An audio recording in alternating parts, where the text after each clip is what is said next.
since you have this voice, you know this commentator, he does football, Arlo White. May have heard of him, yeah. Have you watched the series Ted Lasso? I've seen clips of it. I haven't actually sat down and watched it all because it's on Apple TV, I think, yeah. Yeah. So Arlo White is is a British commentator, but he also goes to do MLS and everything. So he's given his voice to Ted Lasso as well. Okay. And he's called the Velvety Voice, Arlo White. And you have that voice. And I wanted to ask you this: did you ever get a offer from any radio stations? I've never really had that sort of said to me till I started commentating, I suppose. What a way to be introduced. Thank you. Dandavad. Yeah, look, I guess you can't change your voice. You can't dictate how you sound. I think we're lucky coming from Ireland. People seem to like Irish voices and Irish accents. My accent has probably evolved a little bit over time because I've spent a lot of time living overseas. And since I've become a broadcaster, I definitely speak a little bit more slowly, I hope. Although I still get given out to for talking too fast. And yeah, I think one of the big things that struck me when I first started commentating back in 2017 was I had quite a few comments from Irish people I would have played a lot of cricket with who I wouldn't have thought would have been the biggest fans of me as friends or anything, you know, rivals from other clubs who would have said, God, Lenny, you got a great voice for commentary. And I guess as soon as that happened, I went, wow, maybe there's something here in this, yeah. You're a bowler, right? Yeah, leg spinner, yeah. I used to adore... Right or left? Right arm? Yeah, right arm leg spinner. Probably like most kids in the 90s grew up idolising Shane Warne. Actually grew up idolising West Indian cricket, really. That was the only reason I got into the sport at all. And then, I guess I had a gift to probably still see the callus on my finger there, my spinning finger, even though I don't play much anymore. Always had a gift to turn the ball an awfully long way. And I'll be honest, I probably never made the most of my ability as a cricketer. I was the opposite of guys who said they maybe weren't quite good enough. The penny never dropped for me as to how hard you had to work to be good. So I had lots of incredible moments on the cricket field against brilliant players, getting out all sorts of players. But then the next over, I'd be hit for 3 sixes. And the only regret I might have is I'd love to be playing now in this generation because I think there's a bit more sympathy and sensitivity towards how a wrist spinner is captained, and the scoring rates have got to a point now where I remember I once played a 50-over game in Dublin. I took 6 for 60, which now everyone would go, oh my God, you got 6 wickets, what a spell. Exactly. Back then, the entire discussion in the dressing room afterwards was, oh my God, you got hit for 60 runs in 10 overs. What's wrong with you, you know? Sure. So, yeah, maybe the modern era of kind of a bit more sympathy towards wrist spin is a good thing. You know, like life takes so many different unpredicted turns. Yes. Like you just started from 2017, right? And you never thought you would go on to be a commentator, or did you? While you're playing days, have you ever had that thought, like later on, I'll try commentary, or I want to make a career in commentary? Did you have any kind of thoughts? I'll again be completely honest, as I will be with you for as long as I sit here. Absolutely not. Some of the most brilliant things in life, I guess, are unexpected. My evolution through the sport that I love, I adore cricket more than anything. I really owe my life to cricket. It's, I think, the greatest gift on this earth. And yeah, I've done everything within the sport. I started out as a obsessed watcher of the game before my parents finally allowed me to go down and join a club, and I was badgering my brothers in the front garden playing. We didn't even have a bat. We had a little 2x4 stick and a tennis ball, and we used to imitate Viv Richards and Malcolm Marshall in the garden. And yeah, from there, a player, I then evolved into becoming a coach, a tutor. Ironically, I stopped coaching because I kind of saw a barrier, a glass ceiling, if you will, for players, for coaches who hadn't played at the top level. So I said, okay, well, I'll become an administrator. And I saw a job advertised with Cricket Ireland. I went for that. I'd been volunteering with them. I got that job as their marketing manager. Did about 3 years in that. We had huge success. It was at a time of great growth for Irish cricket, just after their second World Cup in 2011 when they'd beaten England. I started in 2012. I did 3 years there. Worked every hour under the sun, worked probably far too hard. I quit without a job to go to. And the same day I resigned was the same day a job as the kind of digital manager in the ICC got advertised. And I said, well, if that's not fate, I don't know what is. So I went for that. I'll be honest again, I remember doing the interview going, I don't really know that much about digital. I had set up like Cricket Ireland's Twitter and Facebook and YouTube channels and all that, but I don't really think I knew a huge amount about digital.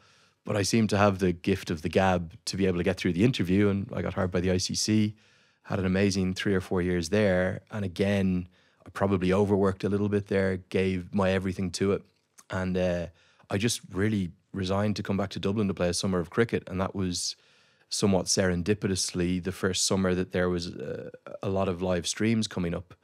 And I got asked, they said, it was actually a guy called Heatley Tector, who I owe a huge amount to, a great friend of mine. I would have coached a lot of his kids, ironically. He's the dad of Harry Tector, you probably know. One of Harry, okay. I was about to ask that. Does he relate to Harry? Everyone in Irish cricket knows each other. It's a very small community. It's beautiful. So I would have coached Harry as a young boy, and particularly his older brother Jack. I would have coached Jack Moore.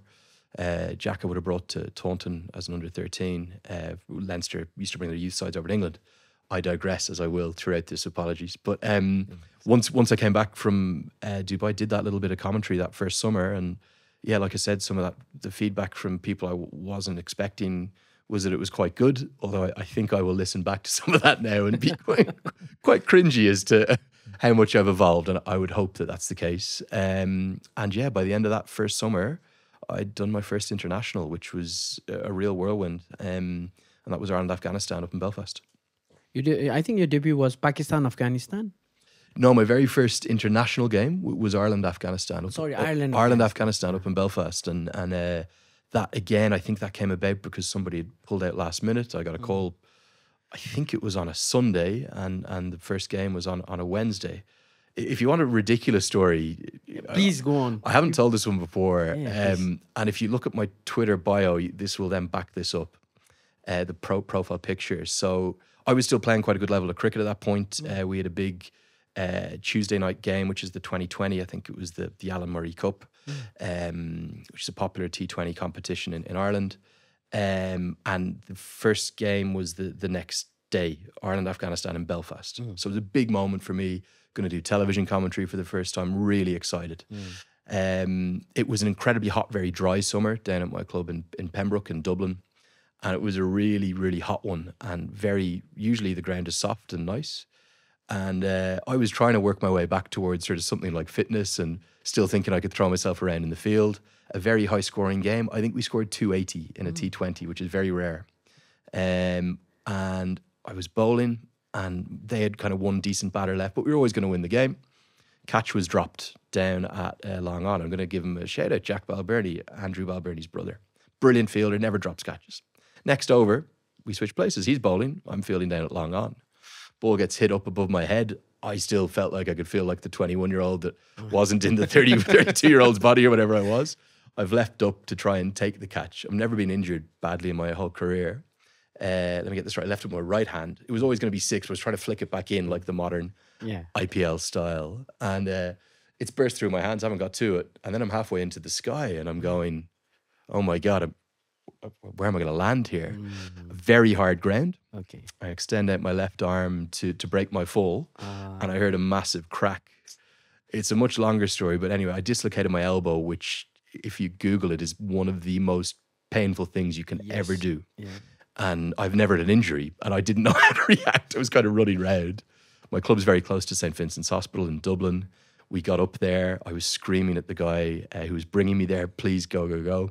We got to the reception. The nurse was like, you've got to check in. I was like screaming. They saw my arm. They're like, oh my God, go in, go in. Because it was, I think it had popped out completely. I went in. Very luckily, a Leinster rugby doctor was on call. He was just about to leave. He tried to start manipulating it back in, couldn't get it back in. I then blacked out from the pain. And sorry, the reason I'm telling this whole very long story please, I'm loving it. Please, is I woke up having agony, absolute agony. An incredibly kind nurse from New Zealand was looking after me. And my dad, who happened to be in Dublin that day for bridge, he came by. My team club captain was there, and I was distraught, not because of the injury, but because I was meant to commentate the next day. And it was such a big break for me. So I said to the nurse, I didn't ask her how my arm was. I said, this is going to sound really weird, but I'm due to be on television for the first time tomorrow. Ireland are playing Afghanistan in a cricket match in Belfast. Can I still do it? She's like, yeah, I can give you painkilling drugs that are non-drowsy. She says, you can't drive. Under any circumstance, you're going to need to find a lift to Belfast. And I had a cast right the way from the kind of middle of my bicep right down to probably just above my wrist, a hard cast. Okay. And yeah, if you go on and take a look at it's still my Twitter profile. I had to then go down to my parents' house, which is about an hour south of Dublin. I had to shower in a black plastic bag over the cast. Yes, I can understand. And I had to ask my dad to borrow a jacket because it was the only type of jacket that would fit over this cast. And I turned up for my very first ever televised commentary stint in a full dislocated elbow with every Irish player who I've known for 25 years and are great friends, kind of partially consoling with being partially laughing at me that, you know, Jesus, Lenny, this is a big break for you. And you're looking like, I'm pretty sure it was like an ivory Richie Benno style beige jacket, and it was significantly oversized. And the very first thing I had to do in Vision and the entire commentary gig, I was quite comfortable at the actual commentary part, but the Envision stuff I'd done actually none of. And the first thing I had to do was a flash interview with Rashid Khan, who'd just taken 3 for 30 or something, or 4 for 30. He was the star of the first innings. So that's who the producer asked me to go and talk to. And my Twitter bio photo is a behind the scenes shot of me in Vision with Rashid Khan. Okay. And if you look closely, you can see, well, hold on, why is his Lenny's not muscly? Why has he got this big bulge on this jacket? So that was my debut and part of the very strange journey I've taken, I guess. Yeah. That's really fun. Somewhere relates to mine, but I'm not gonna say. People really say I talk too much because, you know, I always tell this, especially Nepalese players, not just cricket, in general, they need media training, right? Because just like you said, flash interview might happen. A guy who just debuted might take 3 wickets, and now a host is there to talk to him, and it's so difficult for the players to talk. And media, or especially we Nepalese, are very camera shy, right? So every time it catches you by surprise. So I think just like the cricket training, in regular times, players, not just the national team, but from the time they grow, the grassroots, we need to get more media training, because that makes you a proper... See, sports is not just... being an athlete is not just about playing good and coming out. It's also about the media now.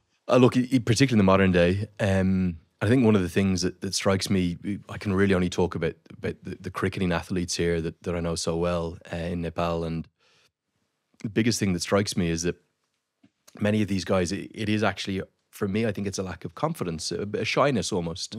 It's gradually changing though. Someone like Gulshan Jah is you know, he's very confident. Every time I speak to him, he gets better and better. The funny thing for me though, and you'll probably describe it better than I will, is that someone like Dipender Singh Airi, I'll talk to him off the pitch in English, and he speaks eloquently and interestingly, but then it comes to doing a player of the match interview with him, and he's getting plenty of those at the moment, and he'll kind of say, I don't want to speak in English. I'm too shy to speak in English. And I say, but mate, I know you can do it. I've heard you do it.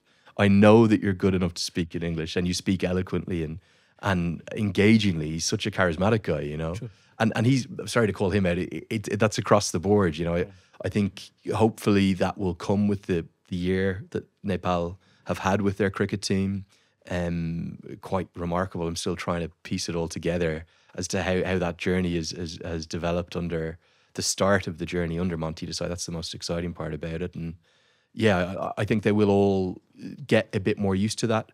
Rohit Paudel is excellent. You look at the way he speaks now to as he did when he first became captain. He's much more comfortable in front of the camera. And like so many things in life, all it is exposure. The more you get exposed to it, the better you get. Absolutely. So talking about, I think a lot of Nepalese want to know who Andrew Leonard is apart from being a commentator. Like, can we know about your family, your education, and how did you grow up, and how was your life growing up in Ireland? Yeah, look, I'm not going to lie. I had absolutely blessed life, my whole life. Something that most people won't know about me is I'm only half Irish. It's always something that people get surprised by because they hear me and they look at me and they think I'm completely Irish. My mum is actually Greek. My mum has the most amazing stories, Sophia. She is 100% Greek. She was born into a Greek family who's from the island of Andros in the Cyclades. Beautiful place. I've been back there. But their family was kicked off their island by the Nazis during the Second World War. And my mum wasn't even born in Greece because they were refugees. They moved to Alexandria in Egypt, like so many Greeks did as the Germans invaded Greece. She was born in that port town in 1948, and she lived there till she was 3 with the rest of the family. My grandparents, well, my granddad in particular, was involved in trading on ships, and he was trying to get to London, which was the home of shipping at that point of the world. And from what I gather, he was a bit of a character. That might be where some of my personality comes from my beautiful granddad that I never met. Sadly, he was dead before I was born. But he came up with this mad idea. They couldn't get a visa to get to London. He came up with this crazy idea that, well, maybe they could live in Dublin and they could near. It's not really, not back then. Now it's a 1-hour flight. But back then it was, I think it was a 12-hour ferry and train. And from what I gather, I don't know all the details exactly, but I think he managed to come up with this concept. There was very few Greek families at all in Dublin. And my mum would have landed after I think it was a 4 or 5 month journey across Europe, mainly through train stations. Her older brother and sisters would have described a Europe that was flattened by a Second World War, and a horrifically arduous journey across Europe to get to Dublin, and a very cold, dark, grey, dreary city that didn't have much going on in it. And they were one of the very few foreign families there. And she landed with not one word of English. And 2 years later, she was completely assimilated. She's ended up being the only one of the Greek family to stay, and by fate, she met my dad in the late 70s, and got 2 brothers, all obsessed with sport. Alex probably less so; he's more into music. Great guy, my middle brother. I'm the youngest. I think that always gave me an edge. I was always better at sports because I was playing against 2 older brothers. Was very good at all sports when I was younger. Was the captain of the rugby team. Was very good at squash and badminton and table tennis and pool and basically everything I turn my hand to, everything barring the really athletic stuff. Anything skill stuff, sort of hand-eye coordination, anything skill stuff where I could kind of outsmart the opposition, I loved. Just played every sport you could imagine growing up, really. But it was always cricket for me. I adored it, and I couldn't understand why everyone in Ireland didn't adore it. It's a minority sport there. It still is, even though we're a test nation. I think about the opportunities that cricket's given in my life now. At the age of 16, I went over after I had 5 or 6 trials in different counties in the UK. I went over and had 2 years as a young academy professional cricketer in Hampshire, which was, again, God, I wish looking back now I'd made more of it. I didn't know what I was doing. I was very much a novelty factor as well. I was a leg spinner, first of all. Very few of those in English cricket. And then I was an Irishman in English cricket. And Ed Joyce hadn't even gone over at that point. I think his first year in Middlesex was 99, 2000. My first year in Hampshire was 99. I was 15, so my nickname was Paddy. Paddy? Patrick's the most common Irish name. So a little bit disparagingly, English people would call Irishmen Paddies. So my nickname, but it was a fun, it was never in any way bad. It was a fun, because I was very well liked around the club. And that first summer I was there, after my first winter, Shane Warne came to Hampshire. So being a 15, 16-year-old kid, I looked about 12 as well. I developed very late, but I could always turn the ball. And I used to bowl in the nets next to Shane Warne, watch him, learn from him. I never quite made it. I missed out on an Irish 19 squad that had, all the guys you'd know now, Kevin O'Brien, William Porterfield, Boyd Rankin, who went on to such brilliant careers. I was part of that kind of last cut. From there, I drifted away from the game for a little bit I tried to make it in college and went to Cardiff for a couple of years at the Centre of Excellence, but I just never trained hard enough. I wish I knew what I know now at that stage. I'd excel, but the penny never dropped for me as to just how hard these players work. And that's, I guess, something now in my commentary I try to get across, particularly with associate cricketers, the sacrifices these guys make to compete. It's not like they're on the IPL riches that you know, the superstars in cricket are now, and deservedly so. These guys deserve that money. But, you know, for the Hong Kongs, for the UAEs, the Omans, the Nepals of this world, the Scotlands even, these guys are not earning big money. Even the very best of them who get the occasional franchise gig are doing okay. And they give up so much to chase their dreams. And that's something I love. And I'll be honest, I think historically, the associate sides have always been covered pretty poorly. That's changed a lot in the last 2 or 3, 4 years with that new ICC IMG deal and all the stuff the ACC are doing. I also know that you had some role to play in that because just like you said, at a point, if we had to, like 10, 12 years back, if we had to watch Nepal games, it was all about SMS. Yeah, 100%. We had to text the operator and they used to text us the score. But I think I read somewhere that you were one of those people, when you were at ICC, you emphasized on broadcasting these Associated Nations matches. And eventually, the ICC people agreed to that. Can we please know about that? Yeah, absolutely. Look, and then, yeah, skipping forward from kind of my playing days into becoming an administrator and then ended up in ICC, I have to say it was a surreal experience at ICC. I think in history there's been 3 Irish people ever to work there.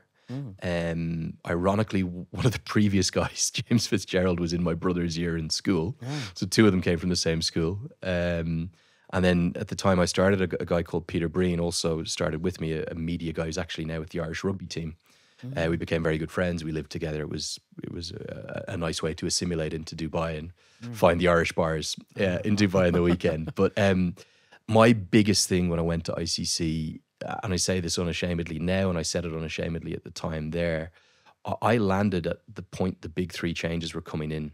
My first my first staff meeting was the same time as a board meeting, which was the first one that Mr. Srinivasan, who was the Indian concrete magnate who went on to become the chairman of the BCCI and then the chairman of the ICC, was pushing through the big 3 reforms, which, in my opinion, obviously wasn't exactly good for the globalization or the expansion of the sport. So we had this hilarious dichotomy of me as an Irishman.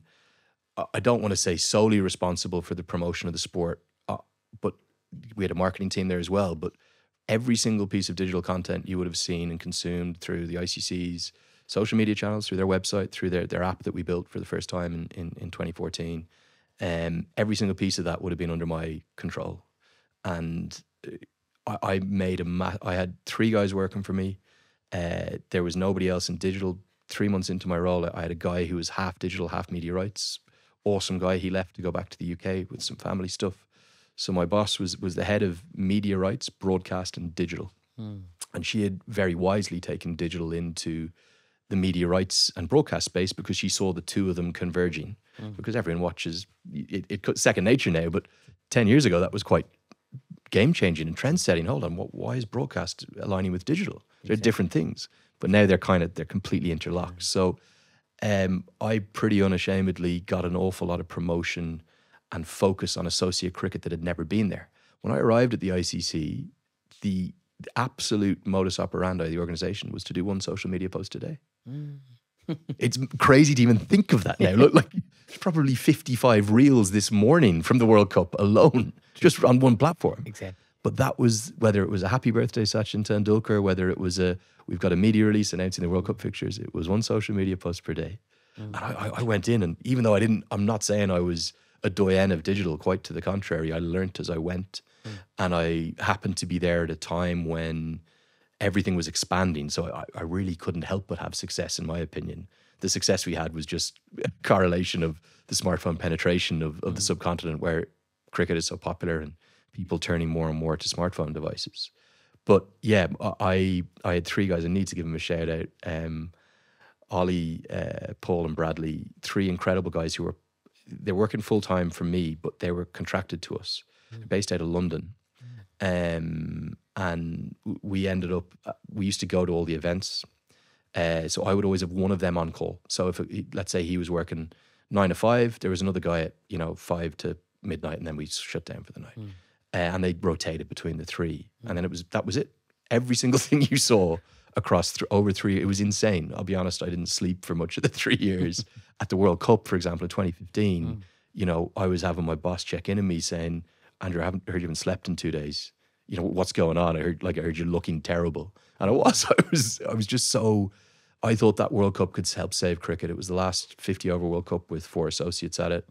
I thought Ireland beating the West Indies in that first weekend in Nelson was critical. And yeah, we very unashamedly put a huge focus on the associate game. You could see immediately from the analytics, the appetite for cricket outside of the established countries. Obviously, India's incredibly dominant, as is Pakistan and the UK and Australia. But, you know, after that, I think our number 3 country always was the United States of America. No one could ever get their heads around that. Obviously, massive immigrant populations there. Whenever Nepal played a game, I was pushing to try and get every Nepal game broadcast. We didn't quite get to that point until this most recent cycle, but we did get them all live scored. And Nepal used to bloody crash our website. Wow. And again, I'd bring this to the ICC senior management. They go, no, that can't be right. I was going, I'm telling you, the appetite for cricket here. And that was, I guess, outside of me following all teams within the World Cricket League structures and seeing who's coming up through the grades. And I'm even thinking back to ICC trophies when I was a kid in 1997, 2001. I went as a 16-year-old, 17-year-old, I went to the ICC trophy in 2001 to watch Ireland. That's how tragic a cricket fan I was at 16, 17. My brother happened to be living there, but I went to go watch every game. But for me, in 2014, when I first started and I started looking at the analytics in the back ends of Google and all of the different social media sites we were on, I was going, hold on, there's something in the water up here in Nepal. And that was probably my first real, alongside their World Cup appearance that year, my first turn on the iconic Shakti Gauchan running shots. I want our sport to grow. I want our sport to globalize. And yeah, for 3.5 years, me, Ollie, Paul and Bradley, I sold them associate cricket in a big way. And they are unashamedly associate cricket fans now. We've still got a WhatsApp group. It's called Lenny and the Digitals, because that's our very first ICC event. Wow. The head of events, Chris Tetley, was like, where's Lenny? At his Digitals. Because we were always doing something. The joke was I had my laptop on my hip. Even when I was on a flight, it was like, oh God, I've got to get a post out here. I've got to do that. And it was a manic, insane and quite awesome 3 years. I loved every second of it. And I wouldn't change any bit of it. Andrew, I remember watching, I think it was this podcast about Harsha Bhogle. He was the guest and he told me about the evolution of broadcast in India. It was actually the broadcast rights that helped BCCI earn revenue. Now, I think it was 2019 when India toured Australia, the test series. If India wouldn't have toured Australia, thanks to the broadcasting rights money Australian board got, Australian Cricket Board would have gone bankrupt. Now that's the value of broadcasting, right? Yeah. And you've been a part of Nepali cricket since 2018, right? Yep. So you are part of the evolution, because that was the time when Dhangadi Premier League started happening, when Pokhara and especially EPL started happening, right? So you have been there. I think I have to say this. You've been there from day 1 or maybe 2, right? So because Dhangadi Premier League, Yopesh Tai was here. He was my 4th episode. So he told me that DPL's first edition was not televised. But since then, the evolution of Nepali cricket has grown, hasn't it? Oh, look, hugely. You cannot overstate the importance of broadcast and engagement with that broadcast. It's critical for any sport. For cricket in particular, I think the wealth of cricket we're seeing broadcast now is staggering. True. You know, there was a period earlier in the year where I think there was 4 concurrent franchise leagues going on. That new ILT20, the SA20, the BPL and the Big Bash was still happening. At that point, I was doing Ireland-Zimbabwe in a bilateral series in Harare. You could say it's overkill, absolutely. That it's difficult for the fans to follow at points. But yeah, coming back to Nepal and the importance of like the strength of the imagery that we put out from Nepal with its USP. Its USP is the passion for the game here. Absolutely. And that unique selling point is an adoration of the sport of cricket, and also an adoration now, particularly in the case of the men's team, but not just the men's team. We've seen the popularity of the under-19s, the women's game growing from strength to strength. I've seen the wheelchair team live on Action Sports HD. Exactly. I met a few of those players there at the game, the final yesterday. I don't think there's anything, and I know you're going to tell me the football team does, but in my opinion, from all my experiences here, I don't think there's anything that galvanizes the nation together quite like the cricket team. And if they can qualify for a World Cup again next week, I think 10 years on, it's almost like that was a kind of a first step, wasn't it, with that era of players. But it's such a different era of players now. And that's not in any way taken away from Gyanendra Malla, from Paris Kadka, from Shakti Gochan, from Basanta Regmi, my favourite. Brilliant cricketers. Yeah. But look at the boys now and look at their physiques, their shapes, their conditioning, their professionalism, their skill, their quality. They are, for me, some of the best ambassadors I have met from any sport. I know I'm so biased towards cricket, it's incredible. But that Nepal men's national cricket team, almost every single one of them, I genuinely adore the lads. And in my job, I have to ensure I'm never biased towards them. And I was really excited for Basil Hamid yesterday, hitting the winning runs. I thought UAE deserved to win, and I wanted to get that across within the broadcast. I'll never be biased towards them, but from an off-the-pitch basis, the way in which they've taken me in, their kindness towards me, I'm overwhelmed by it every time I come back, and they are the best group of ambassadors I can ever explain for this country, and I think they have the potential and the propensity to help this nation lift up. And I'm talking about more than just a cricket team going and winning a game at a World Cup. I think they can put Nepal on the map, and that's how important it is what they are doing right now. And I can only wish them every success in doing it. And I'm loving every second of being the smallest part of the journey alongside them. We'll come to the Nepal's recent form in a bit, because that's one of the main things we want to talk about, because you've been a big part of that. But before that, we talked about Paras Khadka, and we talked about Shakti Gochan, right? So actually, Andrew, there's a very interesting story of this, the golden generation of Nepali cricket that was forgotten. At that time, there was Binod Das. Shakti Dai was there. How do I not mention Binod? I'm in the bad books. Now, since he's been to the administration part, you tend to forget. Yeah. So there was this Bardhan Chalise. You met him. He's currently in the US. So they actually won the first plate championship for Nepal. And their picture holding the trophy was on the front page of the newspaper. And that was the first time, I think in 1999, 2000, 2001, around somewhere there. So they are called the golden generation that was forgotten. But still, I had this privilege to work with Shakti Gochan for 3 straight years. And he is one of the sweetest, one of the most humble guys. Incredible guy. Despite of his age, he used to give 100% on the pitch. Right? And I think whatever is built now, it's the culture that they've set. And later on, when Paras Dai arrived, he had this discipline in the team. Because I can very well say this, we Nepalese are very bad with discipline, be it food discipline. Right? There's so many instances. I can understand why, with how good the food is here. Yeah. It's oily, it's spicy. It's delicious. That's why. It's bad, but it's delicious. So, I know some stories of Paras Dai when he was captain and they were touring around the world. It was not him who said not to eat this or that, but everyone would fear their leader, saying that he won't allow. So that was the discipline he brought. Yep. But in many Nepalese other sports, one of the popular sports, there was like the discipline was an issue. Player used to escape from the team hostel to go partying, but that never happened in cricket. And I think that's also the reason what the first generation said. Then the second generation, Paras Dai, as a leader for 10 years or so, he did. So that is what you need. I think the best thing a player needs is discipline and attitude. Yeah, look, 100%, and also that kind of that gratefulness for those who've gone before them, like you've rightly stated there. Irish cricket's been on a phenomenal journey. I can kind of draw many parallels to where Nepal is going, and it feels to me there's a huge number of similarities to where Ireland was probably 8 or 9 years ago, just starting to dominate associate cricket.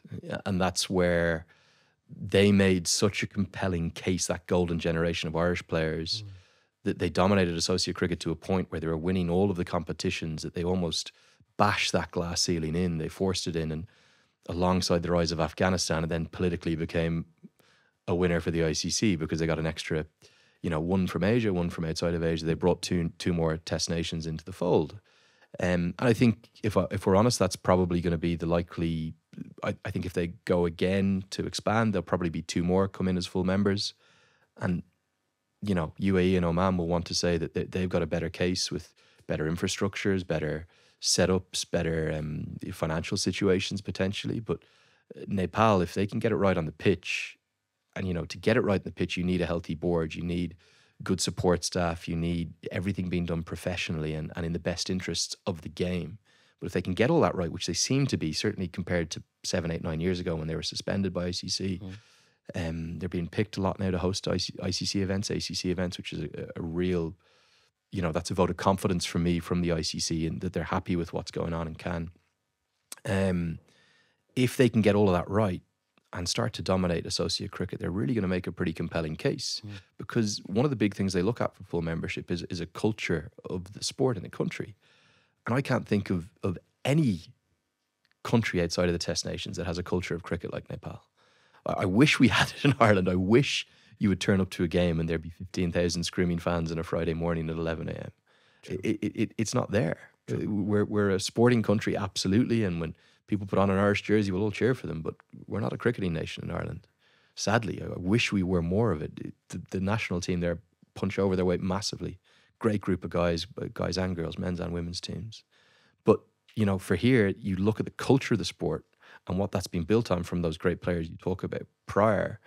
There's a huge opportunity over the next decade to make a really compelling case to the ICC. Some will say it'll be USA that will ascend with them because ICC wants to get that part of the market, that part of the world opened up to cricket. We see in Olympic Games hosting cricket for the first time in Los Angeles. I'm still pinching myself. I can't believe that. Wish it was more than the 6 or 8 teams they're talking about, but that's another day's work. And yeah, I think the key thing for Nepal coming forward now, not to get ahead of themselves, which they're clearly not doing under Monty Desai, doing all the right things, get everything implemented correctly in the board structures. Obviously, Paris Kadka's appointment as secretary seems to be a really positive, progressive one. Having somebody who understands international cricket right there in one of the key positions can only be a good thing, in my opinion. And yeah, you would like to think that it's not going to happen overnight, but there is the potential now that you and I could be sitting here talking in 10 years' time in the 2030s with Nepal very similar to where Afghanistan are currently, which would be incredibly exciting. Few of the commentators, especially Akash Chopra, has stressed on the fact that Nepal needs to be given chance, and not just chance, but like the way Afghanistan was taken care of by the Indian board, right? So setting camps in India, they help them grow. I think Nepal doesn't need even that much of input, but like getting Nepali players to at least practice with the IPL players even will give a good chance. Because last time when Nepal played India, I saw this guy, Shubman Gill. No great experience of the international matches, but the way he has played the IPL and the players he's faced in the IPL and the performance he's delivered in the IPL, it spoke against Nepal. Because a player with so less international experience went on to build a good partnership with his captain. And that, I think, can, in a very short period of time, happen with Nepal. Because, as you said, the level of performance our players can give, the level of talent they have, and the right attitude, thanks to, I always say this, thanks to Monty Desai. Am I wrong? If countries like India, Pakistan, our Asian subcontinent countries help us out with some level of exposure to our players, we're not talking financial, we're talking about practices, Nepal can strive more quickly. Yeah, look, I think there's already signs that sort of stuff is happening. The Asian Cricket Council structures now are excellent. Really, like the scale of tournaments they're putting on, not just at senior men's level, men's, women's, under 19 boys and girls, under 16. You know, there's a serious calendar there that is giving exposure to Nepali cricket that they never had before, and all of the other leading associates. And it's also quite a meritocratic structure. So for Nepal, who just won the under 19 ACC Men's Premier, they go on to the under 19 Asia Cup. They've qualified for an under 19 World Cup. That's a whole group of players. I met a few of them there the other day at the ground. There's a whole group of players there who they're now looking at Rohit Paudel and Kushal Malan, Dipender Singh Ari, and saying, well, I want to get in that team. And the way I've got to get in that team is be like them. I've got to be incredibly fit. I've got to be industrious in everything I do on and off the pitch. I've got to be brilliant in the field. I've got to be quick between the wickets. And the brand of cricket that Nepal play is so engaging, so brilliant to watch. The reason why during the Asia Cup, you saw all those clips going around social media about, I didn't understand the exact Hindi translations, but Virat Kohli was saying, I think it was Devendra Singh, how do you run this fast, you know? Yeah. and that what they're doing is building up a culture of a little bit like the Dutch have, the Netherlands team. They're saying, we have a brand of cricket to play. We're not going to quite have the same skill level yet. We don't have Mitchell Stark at 150 kilometres an hour. We don't have Jasprit Bumrah bowling in swing and all these amazing tricks at 150 Ks. But what we can do is compete and outrun them between the wickets, outfield them, do all our basics right, bowl less extras than the opposition do, take all our catches, get better with our batting when we get exposure to higher pace bowling, play spin well because we're used to playing spin, and have a really good game plan and do everything right and narrow those margins of defeats against the full members to a point where you're starting to give them real challenges, starting to beat full members on a consistent basis. That's another thing that will drive you towards full member status. I love the concept of India helping more. I think we're already seeing signs of that. We've seen a bit of a partnership starting with the Indian Embassy here just in the last week. We've seen Monty Desai, obviously with his connections, be able to bring the boys down to that Rajasthan Royals Academy. It is quite scary where Indian cricket is. And I don't mean scary in a bad way. I mean scary in a, oh my God, it's that deep in terms of its resource and talent base. If you haven't been there during an IPL, it is a behemoth. The Indian A team they took to the ACC Emerging Teams Cup. That was in Sri Lanka. I was there for most of the games. And every single one of the players was under 23. Every single one of them had played at least 15 IPL games. It was basically like an IPL mini Stars 11 that they put out. And as a consequence, Nepal had their moments in the game, but they were heavily beaten by them. And that depth that they're building, they've got, I did say 31 states now, it's more than that now because I don't know, they've picked up some other states. They've got more than 30 odd states playing in all of their domestic comps. That's across a T20 comp, a 50 over comp, and a 4-day comp. But that's not just at senior level, that's at under 19 level and under 16 level. Exactly. So these guys, like Nepal, Ireland, Netherlands, Scotland, West Indies even. They shouldn't even really be able to take the pitch against India with the number of balls all these cricketers have hit, the amount of exposure they get, the quality of facilities that they have.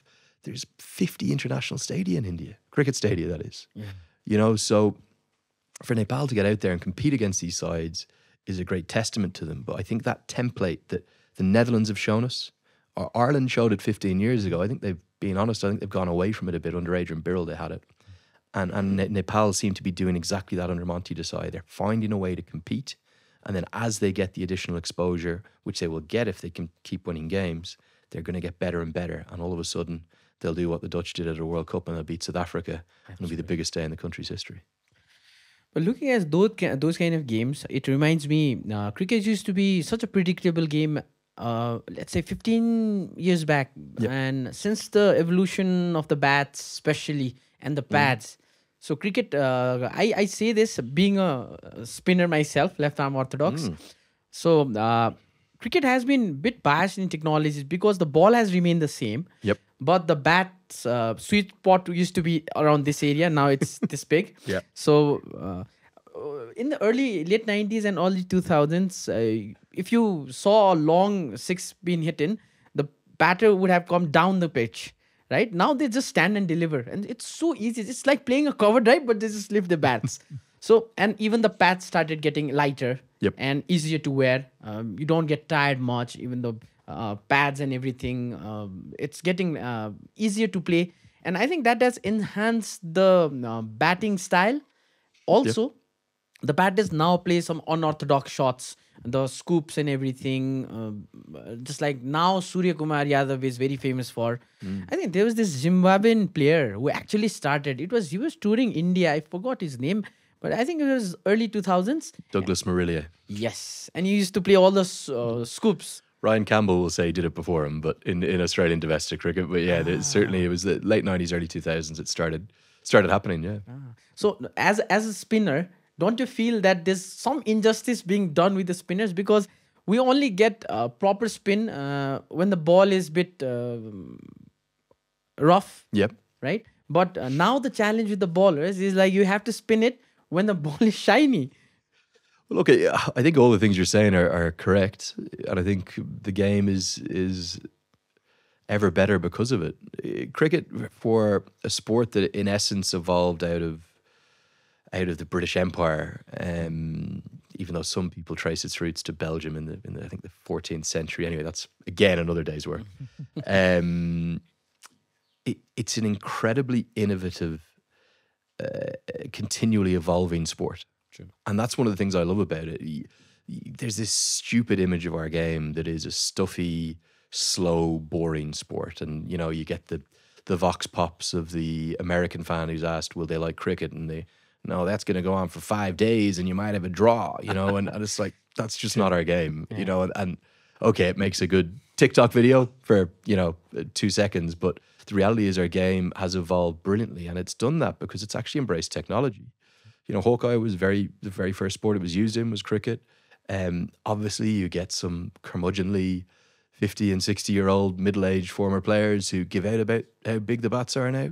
The game's better because of it. The spinners are more skillful. The fast bowlers bowl more variations. I saw Trent Bolt bowling a knuckleball this morning that he wouldn't even have dreamt of 3 years ago.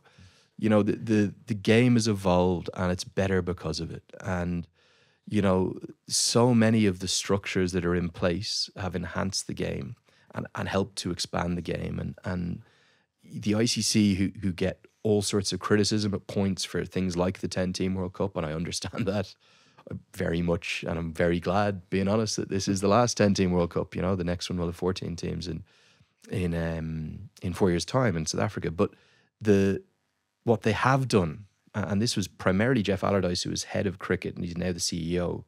They have put in place an incredibly meritocratic structure for 50 over and T20 cricket. So in that last 4-year cycle, I feel sorry for them that it got interrupted by the pandemic, which nobody could have ever predicted. And thank God it's in the rearview mirror. But they put in place what was in essence a 3-year structure for the top 32 teams in the world for 50 over cricket. So it was the 12 test nations alongside the Netherlands playing a Super League, which guaranteed the first 8 spots in the World Cup. Beneath that, we had the most incredible Cricket World Cup League 2, inaugural Cricket World Cup League 2, 126 ODIs that climaxed in the most dramatic circumstances you could ever imagine in Kirtapur, in the fading gloom, with me having no real idea what was going on in the commentary box and guessing what was happening, and luckily guessing right, to see Nepal take their spot in Zimbabwe in the 126th and final match. I reckon of those 126 games, about 40 of them were thrillers that went to the last 5% of the game. Incredibly well matched sides. And as a consequence, those 7 associates, I know only 5 of them went to Zimbabwe, were better prepared than ever before for Zimbabwe. And what happened? West Indies got beaten out of sight in almost every game they played. Oman beat Ireland, and rightly so. They deserved to beat Ireland. Scotland beat Ireland, although they needed a little bit of a Michael Leask heroism to get there. And Scotland should have qualified, but the Dutch managed to squeeze by them predominantly because of their exposure through the Super League. They didn't win a huge number of games in the Super League, but they got that exposure. And then beneath those 20 teams I've just referred to, there was 2 divisions of 6 in the Cricket World Cup Challenge League. And Canada dominated that, and they rightly took the spot of Papua New Guinea, who were very poor in Cricket World Cup League 2. Mm-hmm. So that 32-team structure for 50 over cricket is outstanding. And on a personal level, I've been hugely frustrated by some of the narratives of this World Cup about 50 over cricket dying and all sorts of, in my opinion, people who have other interests commenting on things that they don't understand. Like if we lost 50 over cricket, it would be devastating for all of those 20 countries outside of the 12 test nations that are trying to develop their game. Sure. Because it's the longest format they play. And if they only play T20 cricket, I love T20 cricket. It's brilliant. It's a great way to introduce people to the sport. It's more about entertainment. It is, big for time. those who just want to watch the game and just enjoy the match. Yeah. This is what I actually wanted to talk to Andrew, because over the few weeks since the World Cup began, I feel like, just like you said about the American who said, like, yes, a lot of Nepalese, before Nepal played the World Cup, before we made it big, used to say, like, there's a saying by Hitler, is the game played by the dumb and watched by the dumbest or something. Hitler has actually said this about cricket. I hope he hasn't. I hope that's wrong. I've never heard that. We had this saying. So from that to one of the, now it's debated, like, cricket is up there in the level of popularity to football. Because if you go to a football match when Nepal is playing, the stadium is not properly full. It's a 16,000 properly developed stadium. Like, gorgeous stadium, ground. yeah. It's a stadium. So, but when you talk about cricket, it's just a ground. Technically, it's not a stadium, but every inch is covered. Even in the rain, people carry an umbrella. Exactly what you said. 50 overs is required for us. But looking at it in general, I think, okay, about the test, I'll come in a while. But, like, because of the shortest of format, right? Now they're more experimenting on the 100-ball cricket. And, I think it was in the early 2000s or mid 2000s, they also played a 6 overs cricket. Yeah, there's been a bit of everything. We're quite, again, you talk about the evolution of our sport and the want to innovate. Cricket's been unlike any other.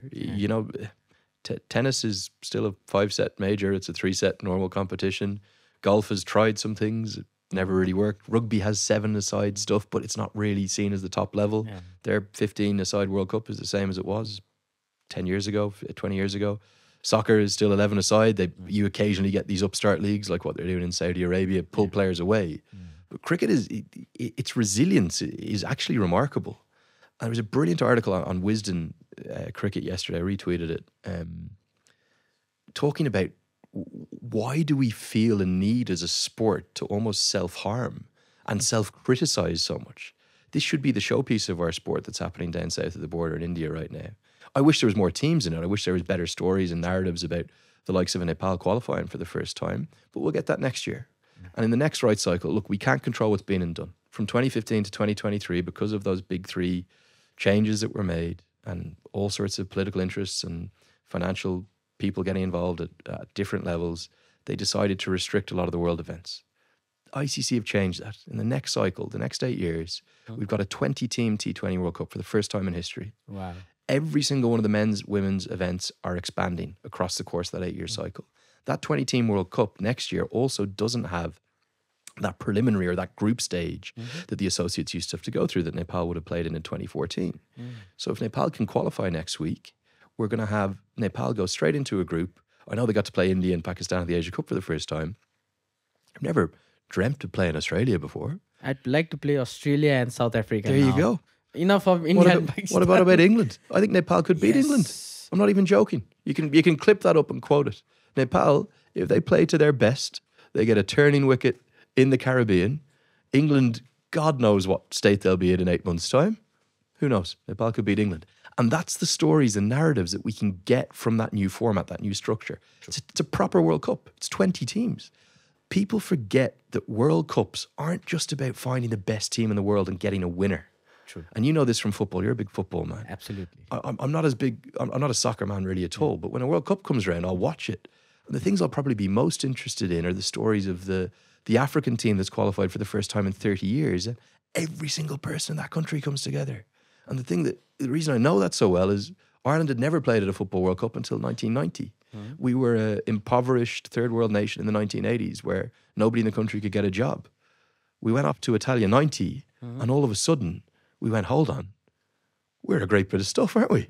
We're a great bunch of lads. The people were selling their cars to go to Italy on a train just to be part of that.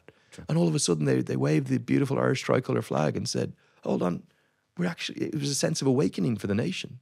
So that's what World Cups are about. It's about, for many people, their final is getting to the World Cup. For Papua New Guinea, who've qualified for the first time 2 years ago, that was their final. They've got back there now. You know, I'll be in Namibia in a few weeks' time. Who knows? Nigeria could upset. Uganda. I think have a real chance against the likes of Namibia and Zimbabwe, who'll be favourites. Imagine Uganda got to a World Cup for the first time. The whole country will come together and go, "What is cricket? How much do I love that?" And you talk to almost every player of this generation, and they were inspired by those who came before. Kyle Coates, Callum McLeod, both said they never would have played cricket if it wasn't for Scotland playing the '99 World Cup. I'm sure some of these Nepali youngsters are the same, having seen Paris Khadka and the boys in 2014. Absolutely. So it's been, for me, upsetting what's gone in terms of the global events being restricted previously. But in the next 8 years, we've so much to look forward to. And critically, the structures beneath that are better than they've ever been. And that's what I've been commentating on for the best part of the 3 years. And it's been so good to see some of these countries grow. And I haven't even referenced some of the women's teams: Thailand, Brazil, Indonesia, Rwanda. You know, ours should be a global sport. It should be a sport for all. And I'm just hoping that over the course of that next cycle, it's going to start to look a little bit more like that. Also, talking about Test cricket, I think over the years, like past 3-4 years, cricket has Test cricket has again started to get back its charm. Maybe because it was the brilliance of Stokes at Headingley. Wasn't it Headingley? It was Headingley. Incredible. Yeah. But now I see people, especially the youth, now they're now more into Test cricket. Because yes, it's always the T20 that you get occupied with. Then once especially IPL, right?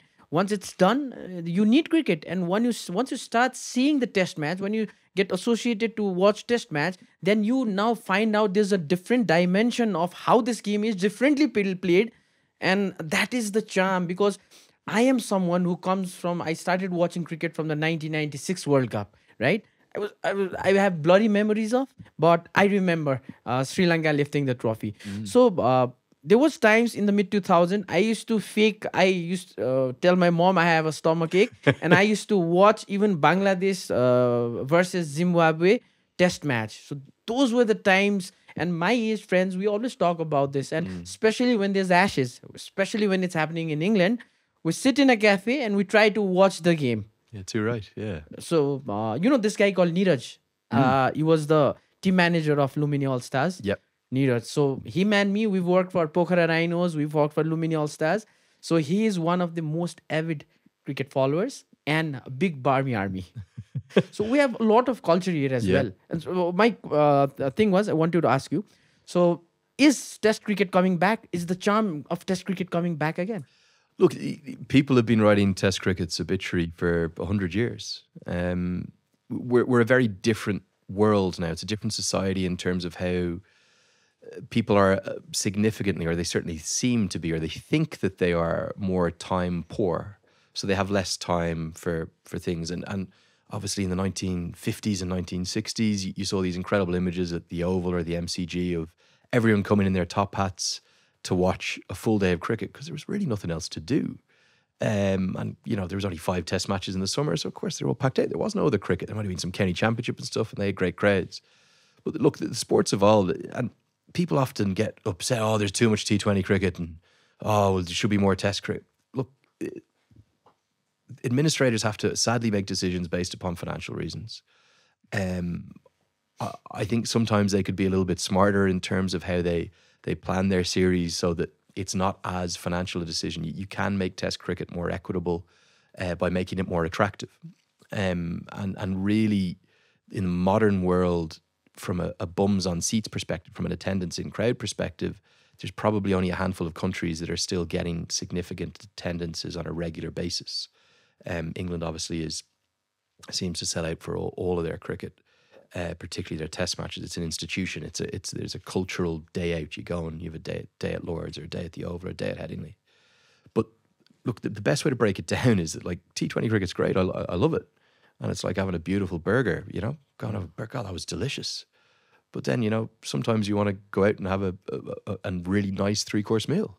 True. You know, and that could be your one day game. You have a starter. You have a proper nice piece of meat, and then you've got a dessert, and you sit there and you engage with the people you're with for 3 or 4 hours. Don't look at your smartphone for once, and you actually have conversations with humans. But then a test match is, it's your, for me, it's your all day, it's everything. It encompasses everything. I don't know if it's the best analogy, but it's like, I don't see a need. And again, it goes back to this thing about pundits and commentators and fans wanting to self-harm the sport that we love. Why do we do it? I love Test cricket. I adore Test cricket. I was at every ball of the Ireland-England Test match this year in Lords. I brought my dad. My dad's getting on a bit. His health's a little bit in decline, and I brought him over. Brought my two brothers with me.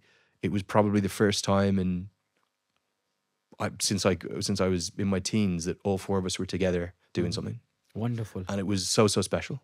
And I'm so grateful to the Irish boys to have got to that level, to be able to bring my dad to a test match at Lords. It was truly outstanding.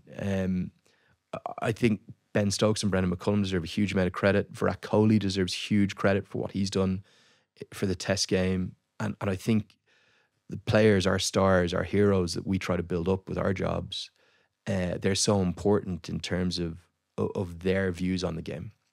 And it's pretty well advertised within India that the main reason India keep playing lots of test matches is that Virat Kohli and many of the other leading players, Ashwin, Jadeja, they love playing test cricket because the players still see it as the pinnacle. And ignore what you see on a random franchise league's Instagram feed with the players saying, I can't wait to play for XX team in XX league. They have to do that. And that's absolutely fine. Part of the media job. Exactly. They're being paid $50,000 to go and play 3 weeks of cricket. Sure. My God, they deserve that. I'm not taking away from that. But if you speak to the players outside of the Instagrams, outside of their social media feeds, ask them what matters. Ask them what they care about in the sport. They care about international cricket. That's still the pinnacle. True. And I really hope that remains the way. For it to remain the way, the ICC events have to be very good and test match cricket has to be strong. And look, the World Test Championship has had, I think, a good start, but it's had a difficult start again because of the pandemic. I'd love if they could find a way to equalise the number of matches played in that, because it is a bit unfair that West Indies go and play a 2 test match series with Bangladesh and then England have a 5-match against India and a 5-match against Australia. And I think even the most avid of Badgers like me is struggling to work out the points. If they could simplify that and standardise that would be great. But I understand there's only so many days in the year. So let's come back to Nepali cricket now. My favourite topic. Andrew and Nepali cricket. Yeah, for sure. Better love story than Twilight. I've never watched Twilight, but possibly, yeah. Me too. Only I know about it, but I haven't watched Twilight. So it was the call from Amir Akhtar that brought you to Nepal. Yeah, look, I've probably told this story a couple of times now, but it's the most remarkable of things. And I've got, in essence, I've got Kevin O'Brien to thank for it. Kev's one of my best mates in the world. He has been. It's funny, we weren't that close when we were younger. We were always big rivals. He was the captain of Railway, I was the captain of Pembroke, the two clubs across the road from each other. And we played a lot of cricket against each other and with each other. But it was really when I started at Cricket Ireland, we started to become very close friends. And I'd count him amongst a handful of my very, very closest mates. And when he got signed by this Everest Premier League, I'd be talking to him every, 3-4 times a week. And I was saying, what do you, what's for the winter? And he said, I'm going to play at Everest Premier League. And I was like, you're going to Nepal? I was like, I've always wanted to go to Nepal. It was genuine. And he goes, going to this league. And I was like, has that happened before? And I kind of looked it up and there'd been a little bit of a kind of edition before, but this was the first time they were trying to bring in quite a few decent overseas players. And then as a coincidence, Paul Sterling, who's probably in the Irish team, one of my other very best mates, we could have a whole other podcast of the adventures with Paul Sterling. We probably won't have those.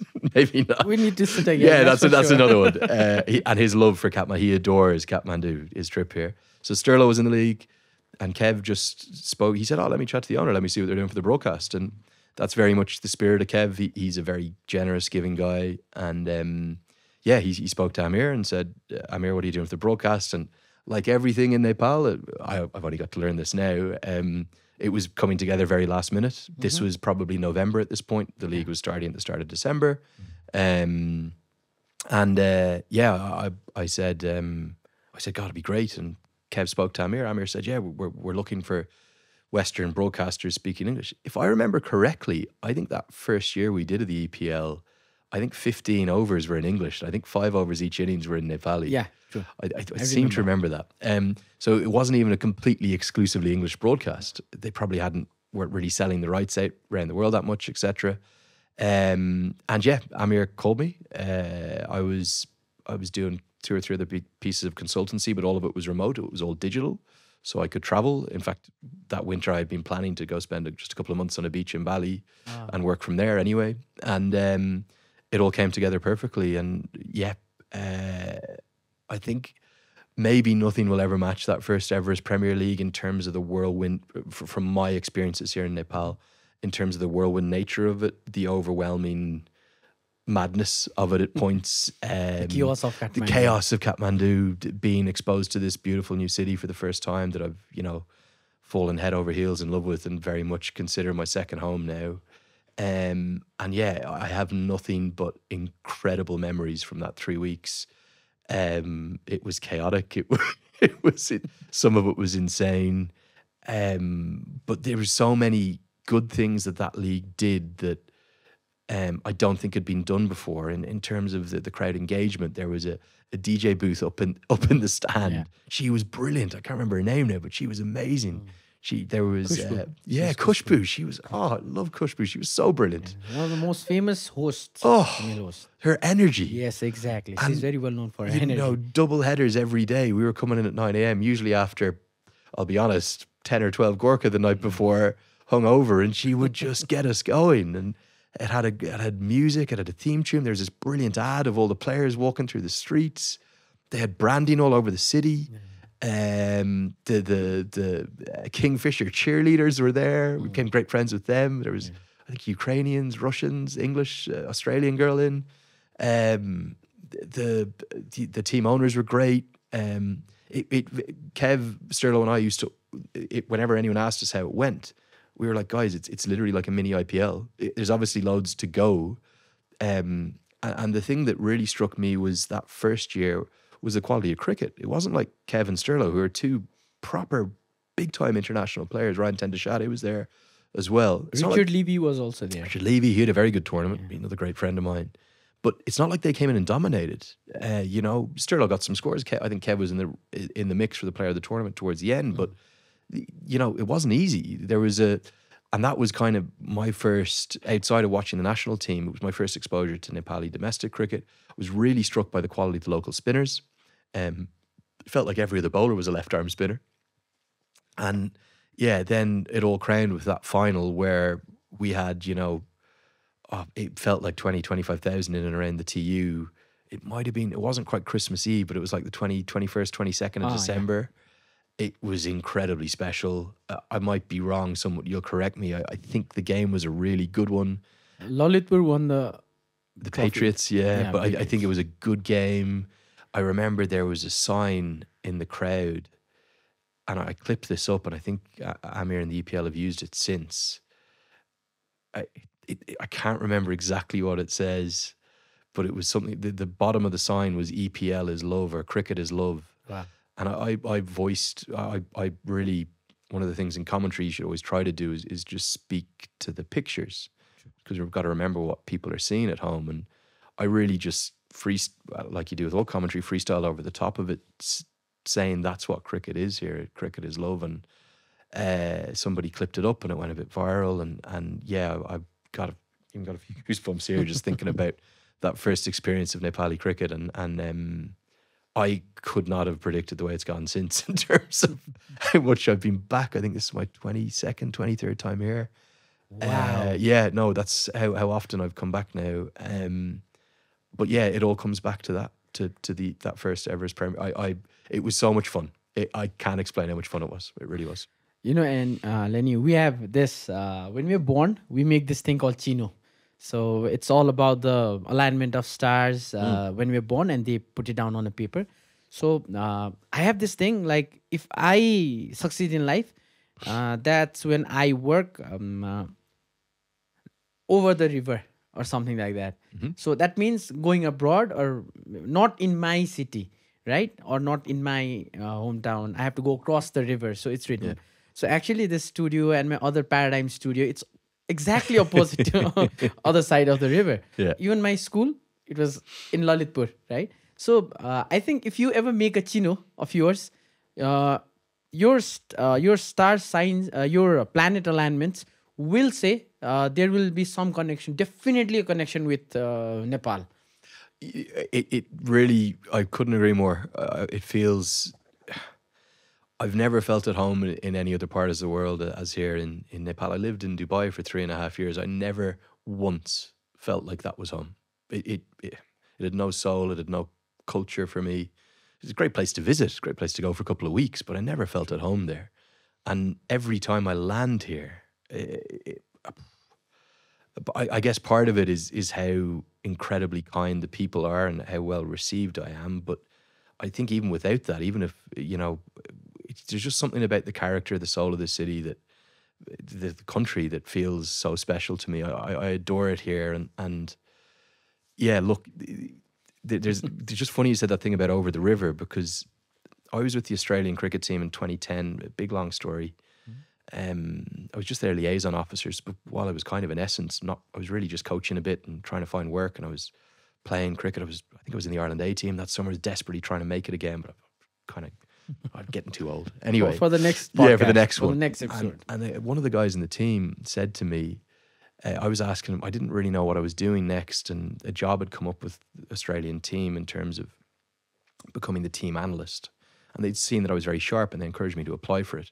It ended up not quite working out because some work permit reasons, and also I actually hadn't yet got my level 3 qualification, which was the minimum they needed. I now have that level 3 coaching qualification, but I very nearly ended up as the team analyst with Australia after that trip. And he said something to me that's always stuck with me, and it's similar to the thing you said. He said, it's hard to become a man where everyone knows you as a boy. And that has always encouraged me to go away and sort of chase things and then come back. And I felt that so acutely just 2 months ago in August. I've done lots of Ireland internationals, but I did my first ever India international on commentary. So that was Ireland-India, a 3-match T20 series in August in Malahide in Dublin. I hadn't really been home for more than a couple of days for 2 years. And one thing that blows my mind about social media is the number of people who know what you're up to, but won't tell you that they know what you're up to. Like they'll never comment on your post, or they'll never like it, or they'll never say, "Oh, great to see you're well, Lenny." But when they see you in person, they're like, "Oh yeah, I saw you were in Canada, and you're in Namibia, you're in Nepal. God, and I came back to Dublin, and that reception I received it really blew me away. Every single person who saw me. And it was a kind of a kindness and a generosity of spirit that I didn't expect in Ireland, because if I'd been there for the last 2 years, they'd have seen me every day for those 2 years. They'd be like, "Oh, it's just Lenny again." But because I'd been away for the 2 years, and plenty of them had been surreptitiously watching what I was doing, because obviously the modern day, you've got to explain what you're doing on social. True. And they were all like incredibly, they were like, "God, again, these are people I didn't even think liked me before." They were like really nice. They were like, "God, Lenny, you're doing great stuff there. I saw you in Zimbabwe, and I saw you. God, you're in America," and they're genuinely pleased for you. And that little saying of "it's hard to become a man where everyone knows you as a boy," it's a bit cheesy, but it's quite true. True. I can completely relate with that, because all my life I've always been a cricket. I used to play, so being a cricketer. I even in my school days, I played for till my college. I played for the college team.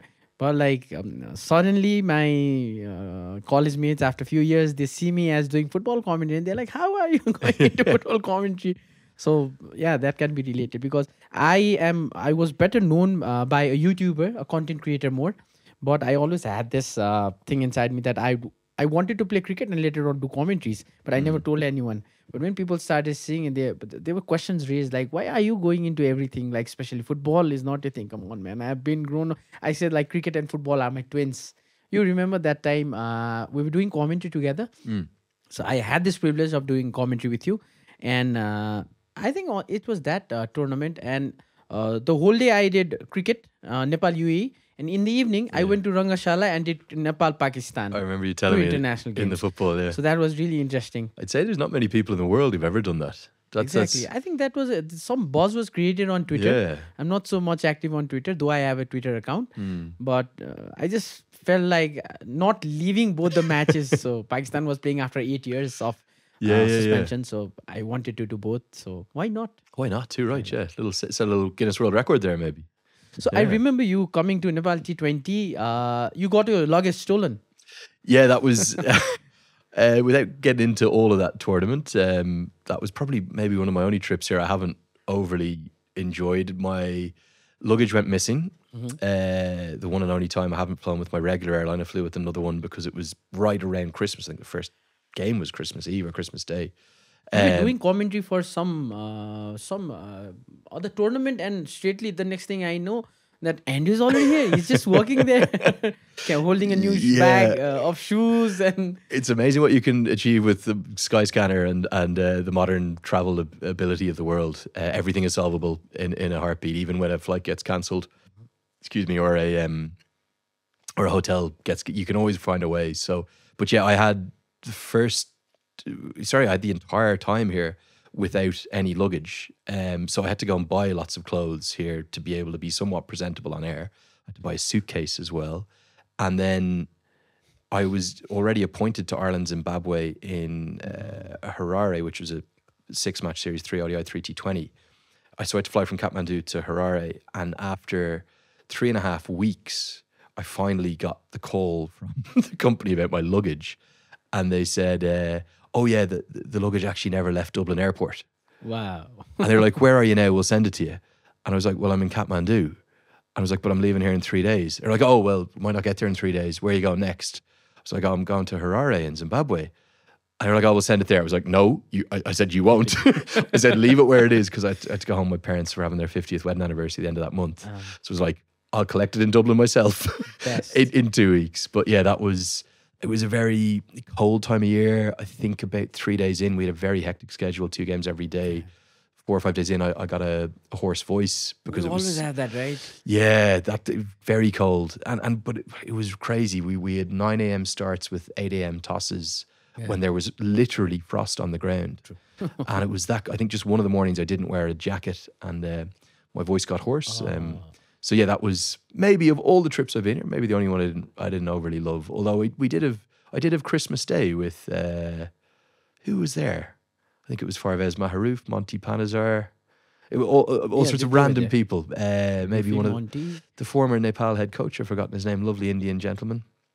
He came to coach one of the teams. Silverbeard.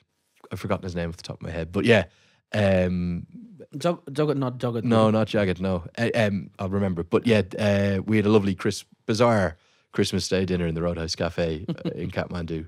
And I wanted to, I remember paying for everyone because at Christmas in Ireland, it's about giving, it's not about receiving. So yeah, I snuck up and paid for it. Ryan Burrell might have been with me as well. Ryan was playing the tournament. Ryan's a great friend.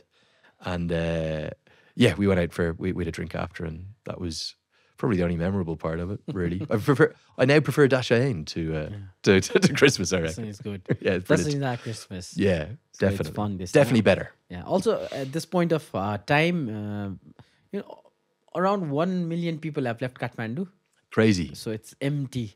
Well, look, the beauty of this valley is, for those who've never been here, is very hard to get across. Probably the best place you can really get a sense of it in the city is Chandragiri Hills, the resort. So you take the cable car up, and then you look down in this valley, and you can almost picture what it would have been like before. People, probably the most beautiful place in the world. And now with just the sheer volume of people within it and the somewhat haphazard construction, it just seems to spread. But there's a spirit here that keeps that beauty alive. And I fully agree with you. This time of year, with the lack of pollution, less people in it, God, I was breathtaking up in Mulpani, some of the views of the Himalayas from up there. Beautiful. You just said about Chandragiri, right? But the beauty of Kathmandu, Lenny, is you just hike to a place. It's 1.5 hour hike, and you can see the whole valley. Yeah. And there are restaurants now opened behind Swayambhu, right? It's called Sita Paila. So there are restaurants where you can sit and actually watch the proper view of Kathmandu. Amazing. So many beautiful places. So if in the series, upcoming series, the qualifiers, some evening, I would love to take you there. Mate, I would love that. Honestly, that would be fantastic. It's such a special place. Yeah. It really is. And maybe I'm quite happy here in my own space going about my business. I generally we'll go over to Lalitpur. Lalitpur is my favorite spot, although sometimes we'll come up towards Tamil as well in the evenings. But in the daytime, I'd go to Lalitpur. And because I always got a little bit of work to do for back home or something, I'm just happy in the city. But I often think sometimes when I come here, I need to actually start doing some of the touristy stuff. I did the Buddha Stupa the other day. That was good. But I want to, like, it's the foreigners I meet here, none of them really, they all go trekking. None of them spend time in Kathmandu. And I'm like, this city is awesome. Like the back alleys, the music, the cafes, the culture, the food, the people. It's like every corner you go around is fascinating. I just walked up here today where we're filming this. I'd never been in that part of the city. You walked here? Yeah, from home. Oh, wow. Loved every It's second. very near from the hotel. Loved every second of 30 minutes on the street. People saying hello. Wonderful. Namaste everywhere. There's I know because you guys are from here, you probably, you don't see it sometimes, but there's a beautiful spirit in the city. It really is. That's what I'm talking about, because since I was born and raised, I told you this space, it used to be a paddy field. So, the beauty about Chandragiri is, the main king who unified Nepal, he had built his castle in Gorkha, top of a hill, because he wanted the rest of the land to be fertile, because Nepal has always been an agricultural country. Yep. People of those time, 200-300 years ago, were so visionaries. And even in Kathmandu, there are places in Lalitpur. There's a football ground was developed under the FIFA Goal Project. I'll take you someday there. So around those, it's called Chasal. Chasal area is still, there are a lot of farmers, and especially in Bhaktapur, when you go to around Changu Narayan temple, there are a lot of fields. No, you can see it. It is that weird kind of almost contradiction, because it's quite a dusty city in some parts. But then 3 blocks away, you'll see the greenness, and you'll see a farmer working his fields. And again, the one time I can't remember the name of there's a Himalayan watchtower. If you go out east, about a 45-minute bike ride, probably only about 20 minutes from Mulpani. You go up, I think it's up about 2,800 meters. You get 2,600 meters, and you walk up this tower, and you can see the day I went there, it was cloudy. But one of the stints I had here when I was doing a TV show here, they gave me a motorbike, and on one of my days off, I drove up there. Wow! And from Mulpani? Yeah, probably east of Mulpani, about 15-20 minutes. But the big thing I was struck by was kind of almost as soon as you got past Mulpani, it really started turning rural quite quickly. Yeah. So the air is clean. Yeah, and it definitely gets cleaner. And look, I adore it here, but you would love, and I know the local people would love to see progress here in terms of particularly the air quality. That's a worry. Sure. And I don't know what it is about the scale of pollution here. You'd love to see that improve in years to come, because then I think people, maybe more tourists, the last thing you need.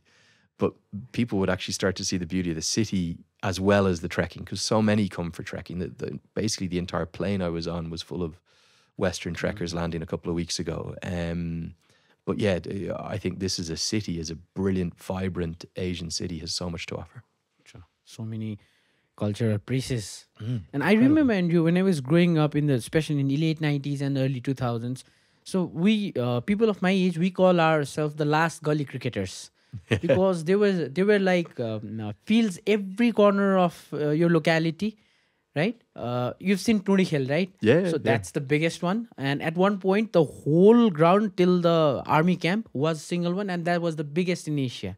Wow. Right? So this is beauty about Tunikhel is you go on a Saturday morning. Amir Akhtar also told about this. I've been there. Yeah. So there are like 7, 8, 10 people playing cricket, groups playing cricket. There's 10, 12 concurrent games. It's remarkable. The boundaries kind of all overlap each other. It's a bit chaotic. I remember catching one ball, and I know that's not from my game. Someone's like, oh, no. That's our ball. So there it goes. So there used to be small grounds. Now everywhere the houses are joined to each other and being made. Even my house, the place where I live, just beside my house, there used to be big paddy field, right? So there we used to play cricket, and there was this rule that there was a big wall. It was very long, and if we hit a six and the ball doesn't cross the wall, it's a six. But if it crosses, You're then out. you're out. Yeah. So my straight drive got better playing Of course there. it did. So There's great stories like that from really high level international cricketers. It's where everyone starts. You know, I can't remember which one of the. I think pretty sure it's an Australian guy who is right-handed, but because he was only allowed to bat left-handed because of whatever way their very narrow garden set up. So he just had to learn to bat left-handed because they could only hit to that side. And if he was batting right-handed, it wasn't going to work. And similar things, there's guys who are brilliant at sweep shots because, you know, they couldn't hit to the other side. And that's my memories of cricket in the front garden with that little tube. We didn't have a bat. We had a what in essence would have been a stake my dad would have used in the garden, and we converted that into a bat with a tennis ball. And the real reason I loved cricket and I loved spin bowling was I could make my brothers, who were 7 and 10 years older than me, and their friends who would come and play, I could make them look stupid as a 6, 7, 8-year-old because I had this little gift to be able to flick it and spin it and deceive them. And I thought that art of deception within cricket, which is what spin bowling is, and totally unique to our sport. In baseball, you don't have a guy who bowls at 50 miles an hour, pitches at 50. Of course you don't, because every ball will be smashed. So they have to bowl at 100 miles. You've got to bowl fast. There's only one kind of pitcher in baseball. It's fast. There's guys who bowl great breaking balls, but they have to be able to bowl fast. In cricket, the modern day game, you can have a guy like Tabraiz Shamsi yesterday playing for South Africa. And I love Tabraiz Shamsi. I'm not disparaging him. He doesn't overly look hugely athletic. And I'm sure he works hard at his fitness. He's got better. But he's in the team because he's incredibly skillful as a spin bowler. And he's got a left arm wrist spin, which is very rare within itself. He took 4 wickets yesterday, got little 4 runs at the end, and he, in essence, helped, well, basically almost single-handedly won that game for South Africa. And that's the very elite level of our sport. And he's in demand in leagues all over the world, and rightly so. He's a brilliant cricketer. But that's the thing I love about cricket. It's all shapes and sizes. It's not like basketball where you've got to be 6'5". I know in football you do get some short players too, but cricket, it embraces every shape and size. You know, national team captain, what height is Rohit Patel? 5'6", 5'7"? you can look at Rakeem Cornwall. Rakeem the Dream. Love Rakeem. Stand and deliver. Big Dwayne Leverock takes the greatest World Cup catch of all time. I met him in Bermuda last week. A couple of weeks ago. Yes. Amazing to meet the guy. Iconic. And that doesn't just apply at the international level. That applies at the recreational level in parks and in clubs all around the world. And for me, when I was one of my favourite roles I ever did in cricket, and if I could have maybe made a full-time living from it, I would have stuck with it, I was a community development coach in schoolyards in West Dublin. And we got money from councils to go into underprivileged areas to introduce a new sport to kids. Wow. And in these schools that would have been very economically and socially deprived, had all sorts of problems in them, you were giving them a sport that was a non-contact sport, a non-violent sport, that everyone could play. And I used to love putting a bat into the hands of a kid who, being honest with you, might have been a little bit larger or might not have been anywhere as athletic as the other sports. And when the other coaches came in, it was Gaelic or it was rugby or it was soccer. And they knew that wasn't for them. They'd be the ones at the back who wouldn't get to do anything. But I could guarantee you, if you give me 30 seconds with a kid, I can teach them how to hold the bat correctly. And because I'd be feeding the ball to them, I'll make sure they hit it because I'll throw it in the right place because I can see their setup. And that kid at the end of the lesson would come out a foot like, oh my God, maybe sports are for me. Exactly. And that, for me, is the power of cricket and the reason I love the sport. And that applies across every gender, every race, every religion, every background. We regularly had coached kids with special needs in schools. There's a format of the game called table cricket played now as well. And that is, for me, the thing that makes our sport the most special. And I'm not disparaging other sports. I love other sports as well. But cricket is for everyone. Anyone can play. True. So coming back, I just looking around to my set. I remember when we were first setting up our set. So we were not even Great started setup. shooting. Very nice. I had my phone here, and my team, they don't watch cricket. But because of my enthusiasm, I was like, "Come, guys, this might just finish. Come." Gulshan was playing. Remember the match? Which game? Asia Cup qualifier? No. The 12 game strength one. The 16th of March. Yes. The final game. So it was Andrew on the commentary box. And since the scenery was dark, because so dark, yeah. It seems crazily all dark. I could understand about the pitch, about the ground, was what Andrew was saying. So you said, "Oh my God, what are they doing here? they're taking off the bails. And I just had shiver down my spine. Because a few overs ago, we were behind by maybe 15 runs or so. Yeah. But then Gulshan happened. And and the rest is history. Just take us through that, let's say 2 overs, like when Nepal were behind, right? And as you said, as a commentator, our first law is to be neutral. Yeah. Right? But I've been through that because in that South Asian Games, the final Nepal played against Bhutan. And my co-commentator, after the final whistle, Nepal wins 2-1. He puts his mic down. He starts crying because he was part of the under 15 squad who played the World Cup. So he has his memories. And I'm about to break into tears because it's my country, right? Of course. I hold my tears and I say, sorry. I'm very emotional while I'm even speaking this. And I go on. And after I put the mic down, we started hugging each other. We started weeping, right? So can you define that moment? Sorry to elaborate, but I just wanted to connect as a commentator. Yeah, look, it's the power of sport, isn't it? Look, the role that we're doing, the role that a sports commentator is performing is an incredibly privileged one. It's an incredibly important one. One of the guys I worked with at ICC, Ajesh Ramachandran, who's the head of broadcast, he's moved over to ICC, but he was always at Star Sports. He always said to me, you're literally making history when you're doing what you're doing. And that's not to say you should play up to that or worry about every single word you say. But there are certain moments in our sport, and particularly for me, I'm lucky to be doing this full time now. I'm lucky to be traveling the world doing something I adore doing.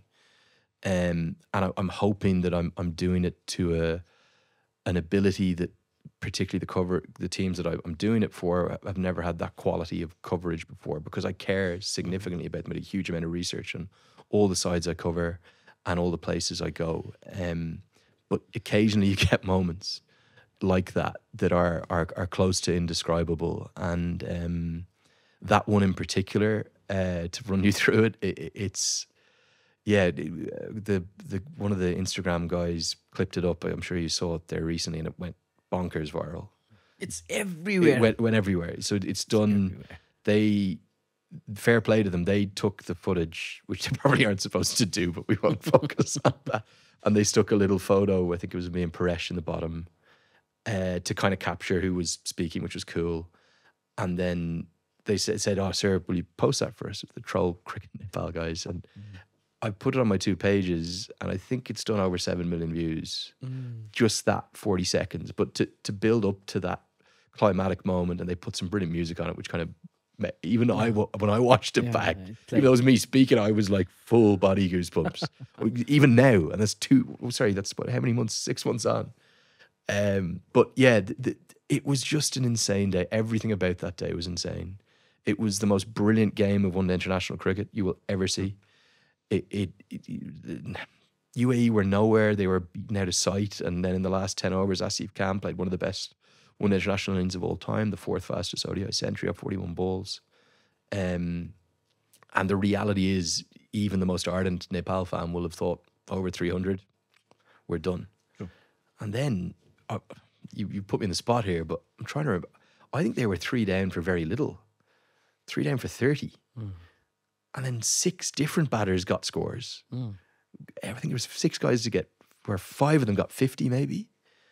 And it was the Iceman, it was Arif Sheikh, and it was Gulshan Jah, who's 17, coming in this amphitheatre, this coliseum, this cauldron of atmosphere and energy and intensity. Like, for those who haven't been there, I know lots of Nepali fans will have been, but for those listening from overseas, it's hard to explain the energy in that ground.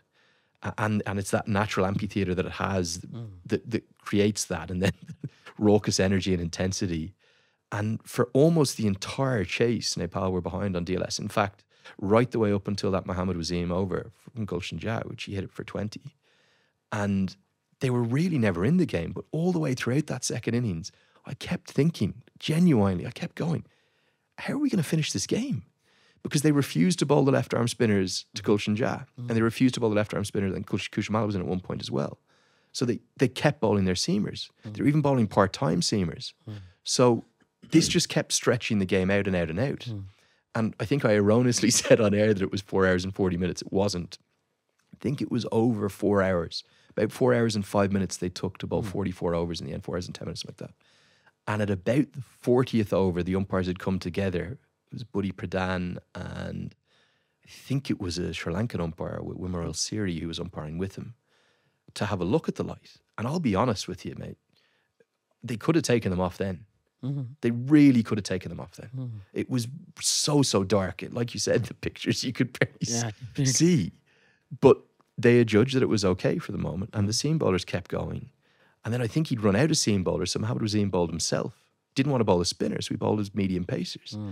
Gulshan Jah hit it for 20, and I think I said on air, the roof about to come off the place. Yes, I remember that. And that would, again, there's stuff you're doing when you're commentating. It's so hard to describe. It's almost so, like I've watched 25, 30 years of cricket, every ball you could ever imagine. So there's subconscious stuff you pick up from other people. For me, that moment, it was almost an out-of-body experience. And I guess, yeah, I guess the words have become a bit iconic now. But the fascinating thing about that last period of play that you described to me, the last 45 seconds, the clip that's now gone viral, we didn't know what was happening because we're in being honest, a rudimentary production that has no communications either back to our producer or no talk back. So we don't have a facility on like a professional broadcaster. Press a button and ask the producer what's happening. He'll tell you in his ear. And we can't communicate to the match referee because of the TU ground, that's at a different building. And ultimately, they're the ones who tell, we don't know. So I was using 35 years of cricket knowledge to guess what was happening right there. And really, I'm blessed by the reaction of the Nepal players because that was the thing that tipped me over. Started running in the ground. It's when they sprinted on celebrating. And really, actually, if you watch it back, all I've actually done is basically describe everything that's happening. Yes, I remember. So I've really, and I've kind of defaulted to saying what I'm seeing because I didn't know. And I was desperately, I remember talking off air to Paresh in between the overs saying, we've got to be so careful with what we say here because if we get this wrong, we're going to look like absolute idiots. And so I think all I really say is the umpires are coming together, which they did.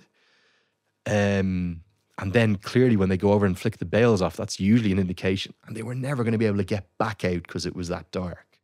And we had the DLS sheet in front of us at least, so we did know that they were ahead. And yeah, I think I said something like Mohammad Waseem is protesting, which they were furious. And then as soon as I saw the players sprinting on, I think I've just said the players are sprinting on. And then I didn't say Nepal have qualified for Zimbabwe because I didn't know that. You delete that. I said the crowd think they're going to Zimbabwe. Because that is again what was happening. And again, that's obviously the bit that's been clipped and has gone viral, but what nobody will know, though, I think there's a video of it. I then had to basically stop speaking. I said, Paresh, hold the fort. I ran down the stairs across the outside of the boundary to the match referee's room. And I said, can you please confirm the result of this match? And he was, I can't remember who it was. It might have been Graham LeBroy. He said, yep, game's done. Nepal have won by 6 runs. Wow. And if you watch, it's a shame the ICC TV doesn't have the ability to watch the whole thing back. That's another day's work. But when I then got back to the commentary box, and there's a hilarious piece of commentary where I'm genuinely out of breath. Say, well, Paresh, breaking news. Nepal have qualified. And it was the most extraordinary sporting experience I've ever been a part of before or since. The drama, the audaciousness of the performance from a 17-year-old, the brilliance of the cricket, the fading light, the fans, the atmosphere, the energy, the intensity. It was utterly absorbing, every minute of it. And I'll never forget getting home that evening to the hotel, and I sat down at the edge of the bed. I collapsed. I fell asleep. Fully clothed. I was as emotionally spent as I've ever been at anything I've ever done in my life because it was absolutely overwhelming. It really was. Yeah. Because I remember the thing you just said, it was not just about that last game. It was more about you being part of the journey that was from the first game. We had to win 11 in 12. And that was the icing on the cake. And, being a commentator, I tell people that after the players, it's us who narrate the game, right? You cannot be wrong in points. So, like in football, what happens is sometime in Nepal, if it's a good broadcast, we get to know if it's an offside or what is shown. You get Whistle is helped. blown. It can be a free kick. It can be a offside. So we try not to say, and especially when a player scores a goal, even, this commentator, Peter Drury. Yes, yeah. So He's Drury very has popular, also yeah. said this. Suddenly there's a goal. Out of a bunch of players, someone has headed in. Now, how do you say his name? How do you get it? Yeah. Right? Sometimes we guess, but it's a very big risk. So once you see a player running and once the camera actually shows the player, you're good. But in Nepal, it's the camera, You don't have that they same don't know scale who of coverage, yeah. So we buy time. So that's what commentary is all about, right? Yeah, look, I think it's funny. I've had so many kind comments and so many nice people say such overwhelmingly and incredible things to me about my time here in Nepal and my part in Nepali cricket. I really don't see it as being anywhere as big as those people make it out to be. I am the smallest semblance of a part of the most remarkable journey that this group of young men are taking. And I love being a part of that, but all I see our role as is to make heroes of these players and give them the coverage and the credence that they deserve. And that's not just for Nepal, that's for all associate teams. For me, that's even when I go back and commentate on full member nations, when I look at the Irish boys who don't get anything like the coverage they deserve. I do a lot of cricket in Zimbabwe, the exact same. And really for me, it's about getting across how great they are, getting across how exciting this is. What drives me mad, I'm not going to name any names, but when I watch other cricket, you hear former professionals usually are the most guilty parties of it, just not being in any way excited or engaged by what they're doing and dialing it in for a paycheck maybe, or not. Like, I can't understand why you would want to do this role. It's certainly not like any of us are becoming millionaires without having a passion for it.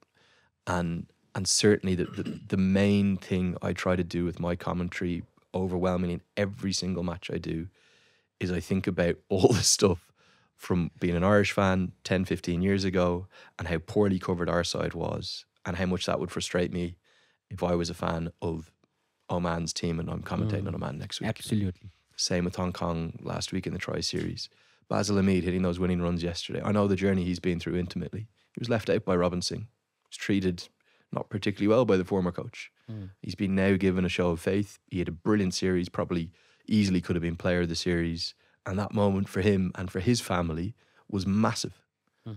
So if I'm there describing that and I'm being partisan towards Nepal or any other country, it's wrong. He deserves that moment. UAE cricket deserve that moment. And that's where, you never quite know what you're going to get each morning when you turn up. You need to keep your wits about you and definitely stay humble, because Mother Cricket will humble you pretty quickly. If not, if you turn up unprepared, you turn up hungover, you turn up, not giving the game the respect it deserves, or the teams or the players the respect that they deserve, then you're not doing your job. Yeah, True. The scariest part is to turn up being unprepared. big time. Because I remember when I first did commentary with you, I got a call, I think late night or something. And I came straight because you also need to have... what I do is, by the time I reach the stadium to do either cricket or football, I do cricket very less these days because I want to make cricket my escape route. So I want to go enjoy the match. So... I at least listen to a podcast related to maybe cricket or football commentaries. Yep. And that will get me in the zone by those 40-45 minutes to the stadium on my earphones. That will already keep me in my zone. And by the time I reach there, it'll make me, I need to speak now kind of zone. So exactly like you said. Also, and you're one of those very few people, because I've seen others, there's a place where you go to talk to people, especially you start from the EPL going and sitting in the crowd and talking. yeah. one behind the training area. Yeah, yeah, yeah. I once went to distribute the bands and T-shirts there. That part is one of the most rowdy crowds, Yeah, I love it in there. most I passionate love fans, it, yeah. best view as well. It's brilliant view. You And feel like you're literally on top of the action. It's great. exactly. And the time I saw you during the EPL, that was the thing. Okay, he's there. I'll go there too. But I was like, everyone was trying to get the bands and everything, and I have a phobia going there. Okay. Right. So, but the way you casually do it and the love Nepalese people have shown towards you, though you do commentaries in Nepal, but I have noticed you're not so biased. Like when Nepal's wicket falls, you still give that energy too right. to the you give credit to the bowler, right?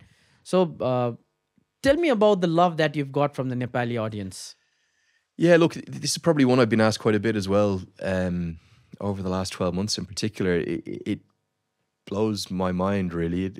I think my friends and my family get almost even more of a buzz out of it than I do in terms of the surreality of it, because they just know me as Lenny, the guy they've known their whole life.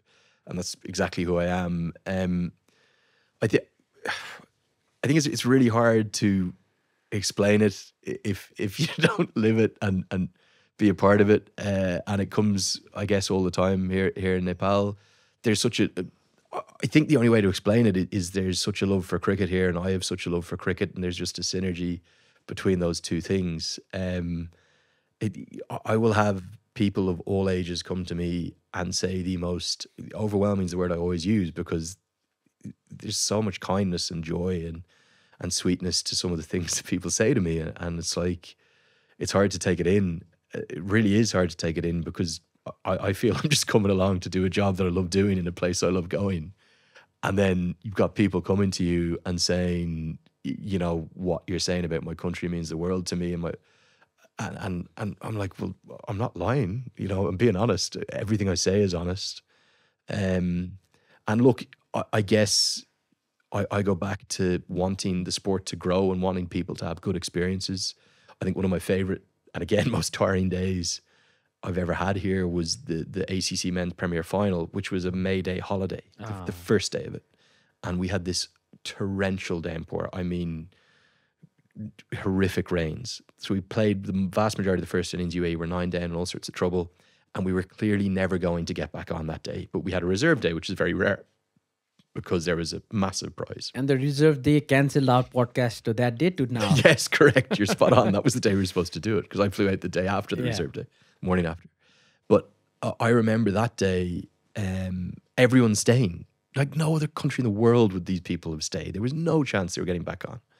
And I went just to do photos going around the crowd. And I didn't do that because I want notoriety for being photographed with people. I did it because I love cricket, and you've got all these cricket lovers staying there, and you want to make them have a good time and have a good experience. You want them to come back to the cricket again.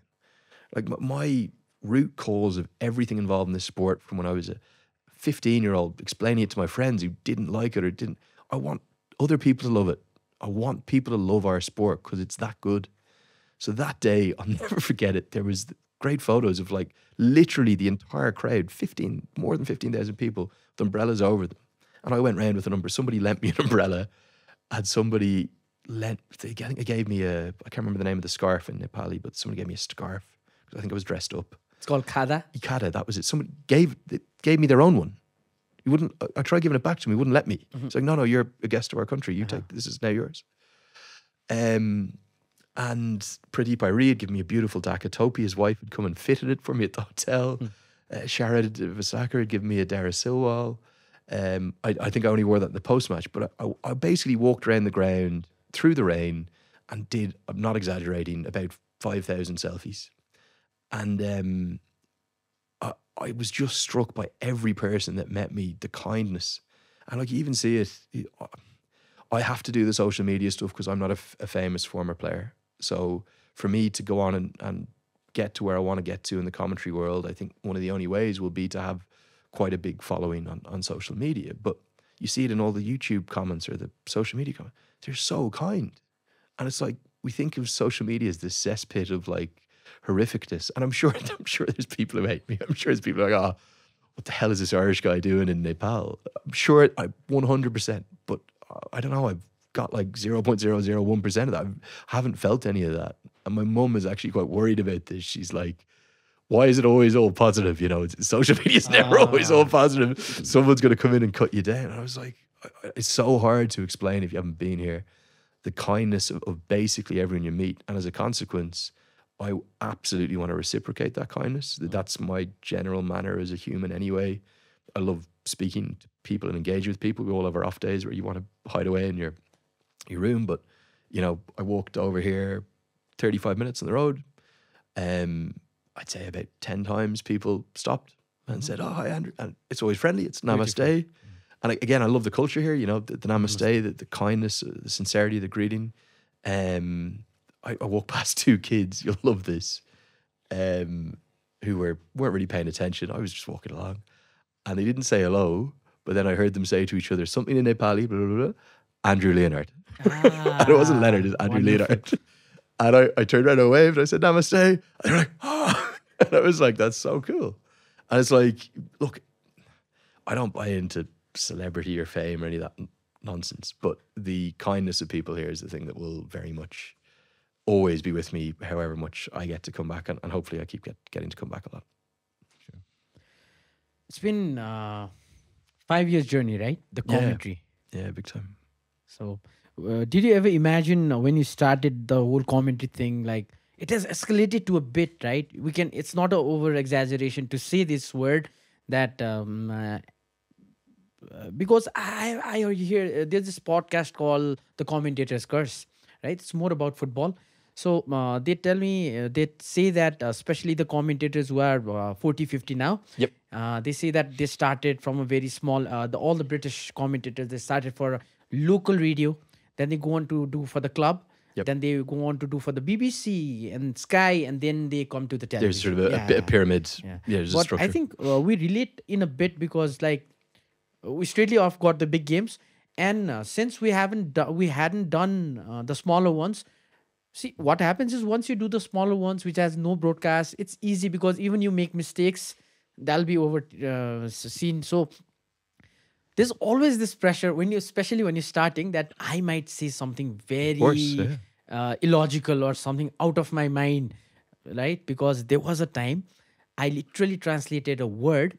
In football, when there's a corner, they say heads are flying to take the corner. I literally translated it into Nepali and it sounded really funny. It sounded completely wrong. I got battered on the internet. Still to this day, people write somewhere in the comment that line, Tauka haru udeka san. Same thing again. Okay. Yeah, they remind me of that. But that reminds me of not to make those kind of mistakes now, right? Yeah, big time. So any kind of memories such like sometimes what happens is you say something and you're scared that, oh my God, this is going to escalate, but nobody remembers. I think probably the one time I got a real check was last year. I was doing the Women's Asia Cup in Bangladesh for a month. I was in Sylhet. And I couldn't believe I got called for that because, you know, what's an Irish man getting called for the Women's Asia Cup for? I was delighted. And, you know, 10, 12 days into it, everything was going really well. And there'd been, you know, particularly from the Malaysian team, the UAE team that were playing in it, they'd been super positive about, you know, the exposure and the prominence I was giving to the Women's Associate Cricket. And I probably was, you know, very much in a comfort sweet zone and maybe getting a bit complacent. And India, Pakistan were playing. And I was like, I said to the producer, look, I'd love to do the toss. Usually I don't care. Toss, post-match presentation, first 5 hours, whatever the producer sets on the road, I just go and do. But it was like, my first ever India-Pakistan game. It was pretty cool. I'd like to do the toss for that. And I haven't told the story, actually, probably shouldn't. But I definitely just got a little complacent. And the scale of the occasion had all the crew on edge because it was India-Pakistan game. Star Sports were kind of dictating a lot of the stuff that was going on. And it was very hot. It was 37, 38 degrees in Sylhet with huge humidity. And as you may, if you're watching this one on YouTube, you'll see not a lot of hair going on for the tackler who die here, which is a nickname I love just to make sure some people question, they're like, maybe he doesn't like that. I love, that's the bald elder brother in Nepali. Anyway, I was sweating. So I was like, okay, I don't want to be at the toss and pumping sweat. So I asked the floor manager, I said, look, I'm just going to stand in the air conditioning. Just tell me when they come. I think I was to do a little flash pre-game as well. And because it was India, everyone was a bit on edge and a bit panicked. And I slightly missed the flash. Someone else did the flash. No big deal. But everyone was kind of shouting and different languages. I was the only, Westerner there really on the production. So anyway, came to do the toss and I completely forgot what. It's the first and only time it's happened to me. I forgot what I think it was Harmanpreet Kaur was choosing to do as the captain of India. And I've thanked the Pakistan captain. I've turned back to there's two cameras, really good setup. Turn back to the other camera, I've gone. So that's the news from the toss. India have won the toss and they're going to bat first. And as I've said it, I've gone, no, they're not. That's wrong. It was somewhere in the back of my head. So the South African director who was on it, he's in my ear. He's used words we can't use on this podcast. He said, oh, God damn it. And he goes, don't worry, we'll fix it. And he goes, right, just turn back and do it again. And fair play, they cut it because it wasn't a live toss. Sorry, it was a pre-record. I didn't explain that part. Okay. And they stapled it together, and I watched it, and you would never have known. But I think for me, that was a really good kick up the backside in terms of you should never get complacent and think you're because the key part of the story I left out was a few days prior, the South African director had said, do you want me to remind you of the toss result in your ear? And I said, no, of course I'll remember. I'm Mr. Cricket, I know it all. So yeah, that was a good, and that humbled me nicely on what was, at that point a big day for me. So, but yeah, look, the biggest thing from my commentary during the 5 years, you asked me about it first, would be I've been incredibly lucky to have a scale of exposure that wouldn't have been possible prior to the live streaming that's so much across all of our cricket now and the associate game in particular. So purely by the sheer weight that I have done, I've had such exposure. They talk about 10,000 hours to become good or excellent at whatever, an expert at something. I've probably done that on the rest. Like when I was at the Cricket World Cup qualifier with some of the very best in the world, Ian Bishop, Pami Mbangu was there, Dirk Nanas, Andy Flair, all these guys, I love listening to and was really, really delighted. Samuel Badri's excellent. Getting to sit down with Tina Moeo from Zimbabwe. They couldn't believe what we do on associate cricket. They couldn't believe that me and Paresh Lahani do 100 overs of an ODI together. They're like, what? How do you keep talking for that? Because when you get to that level, that Nepal Zimbabwe game, which was the tournament opener, we had 6 commentators. I think I had 4 30-minute slots in that day. The game at the TU you were talking to me about earlier, I did 8.5 hours. I did the toss. I did I did a mid-game summaries of what was going on. I did a post-match presentation. Wow. And I remember Ian Bishop in particular being like, what? How do you do that? Alan Wilkinson, this legendary broadcaster, he's like, how do you do that? And like, okay, it is a bit mad, but as a consequence, it's allowed me a scale of exposure to a topic in an industry where I'm very, very, very comfortable now, whatever scale of broadcast I'm put into. And I've got much more happy doing all of the stuff to camera, all of you get more proficient at something the more exposure you get to it. It's the same as anything in life. So yeah, for those who kind of are desperate to get into this world, we're lucky now. There's so much stuff covered that there's no replacement for doing the hours. You can't, as an aspiring commentator who's only done it in his bedroom, rock up and do Sky Sports tomorrow or Star Sports and expect to be brilliant. It's just not going to happen. It's a journey. Slowly, the mistakes will be there, but of course, you have to definitely cut it down because, as you said, it's the all eye and screen coordination along with the papers, that you have to have better.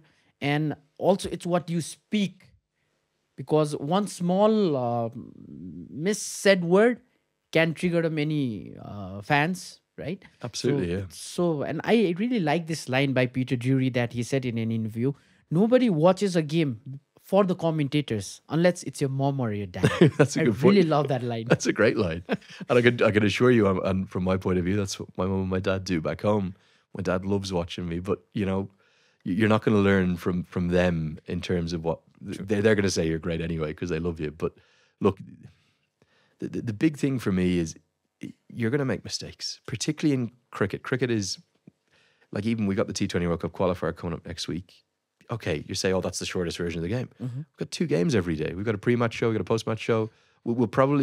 I'll probably be on, if you will, from a toss at 8:15 a.m. So probably 8 a.m. at the ground, probably 7:45 actually, 7:45 at the ground till 5:30 p.m. So like, nobody else goes to work, works an office job, but doesn't make a mistake.